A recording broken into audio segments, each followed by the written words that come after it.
Hoje a gente vai mergulhar em algo simplesmente fascinante. Um verdadeiro plano mestre escondido bem no meio das escrituras. As 7 festas de Deus.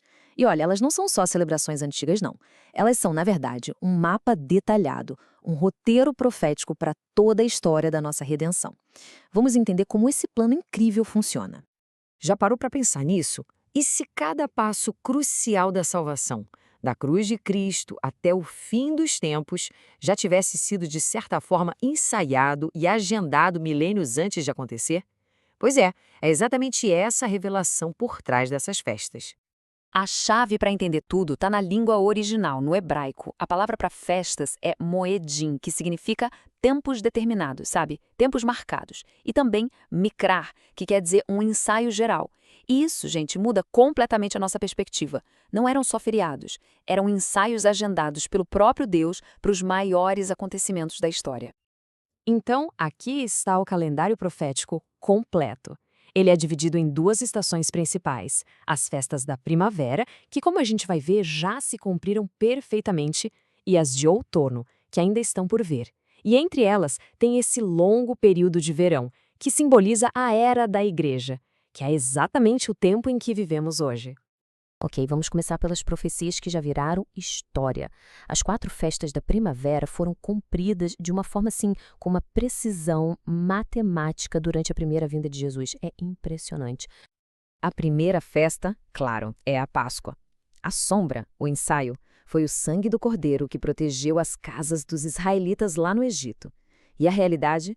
Bom, a realidade foi Jesus, o Cordeiro de Deus, sendo crucificado exatamente no dia da Páscoa. O sangue dele foi derramado para a redenção do mundo inteiro.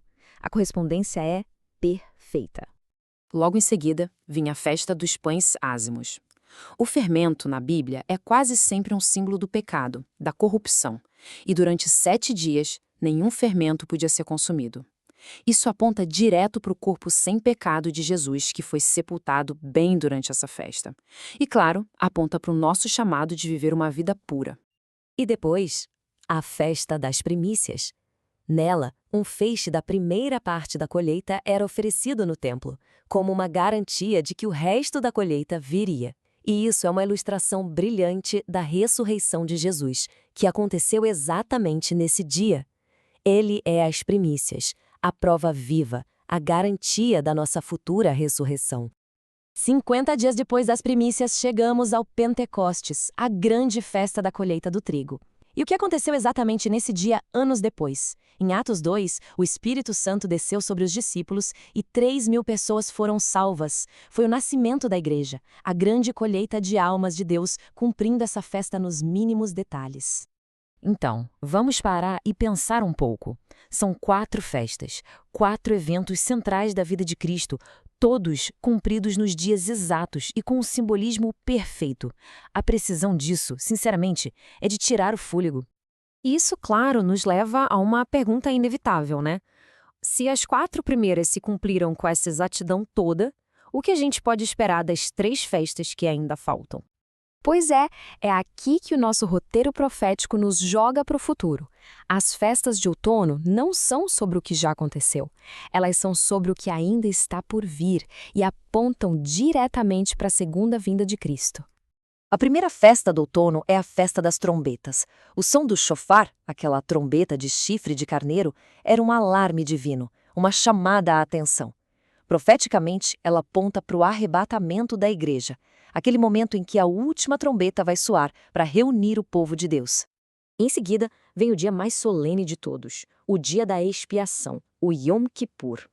Esse dia aponta para o retorno físico, visível, de Cristo à Terra e também para o arrependimento de toda a nação de Israel, quando, como diz a profecia, eles olharão para aquele a quem traspassaram. E isso tudo nos leva ao grande final do calendário de Deus. A última festa, que representa a culminação de toda a história, o objetivo final de todo esse plano maravilhoso. E não sou eu que estou dizendo. Olha só o que o profeta Zacarias escreveu séculos antes de Cristo. Ele previu que todas as nações viriam a Jerusalém para adorar o rei e celebrar exatamente esta última festa. É a festa dos tabernáculos.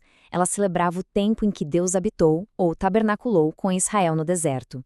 O cumprimento futuro dessa festa é a realização desse grande desejo de Deus, Jesus reinando aqui na Terra por 1000 anos, morando, habitando no meio da humanidade. É a restauração completa da presença de Deus entre nós. Agora, vamos dar um passo para trás e olhar o quadro completo.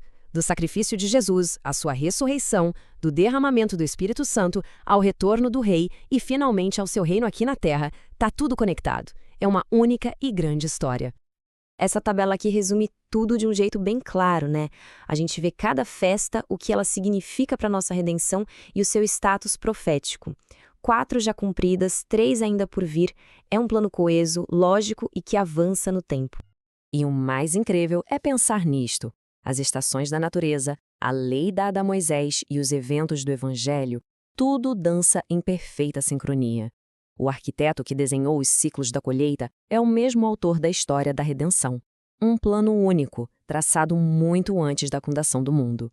Isso nos deixa, então, com uma última e profunda pergunta. Se este é o calendário de Deus se desenrolando ao longo da história, em que ponto dele a gente se encontra agora? Será que estamos vivendo nesse longo verão, aguardando o som das primeiras trombetas do outono?